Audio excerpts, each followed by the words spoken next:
On Washington, Barry, Social Security and cost of living adjustments, you mentioned that earlier, and it's not helping us enough, is it? Well, not to the degree that it needs to. You know, a few years ago, Social Security actually changed the way they calculate their cost of living adjustments. And so now when the government reports out what the new cost of living is, how much inflation was last year, well, seniors don't necessarily get that much boost in their Social Security because they say that seniors have a different inflation rate than the rest of the population. Now, isn't that interesting?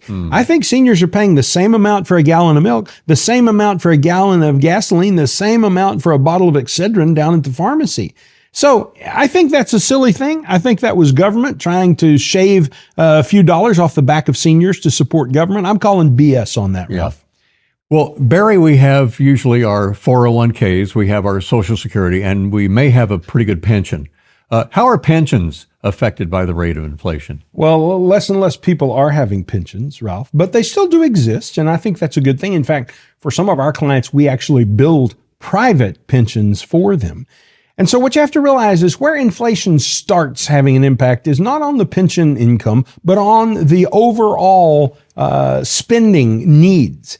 And the problem is whether or not the income side, pensions being a part of that, keep up with the spending needs. And in some cases, they aren't doing that. Now, some people who come in have got a pension that has a great cost of living adjustment. Some of them have some very rich cost of living adjustments, and good for them.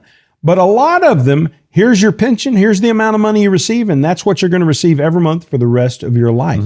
So there's no cost of living adjustment on some pensions. So you need to look at your pension, figure out if you do have a cost of living adjustment. If you do, good for you. But if you don't have a cost of living adjustment, then you've got a problem because the cost of living is going to keep going up and your pension's not going to compete with that. And that could potentially be a reason to consider taking actually a full cash out on your pension and receiving it in a lump sum instead of taking the monthly pension from your employer.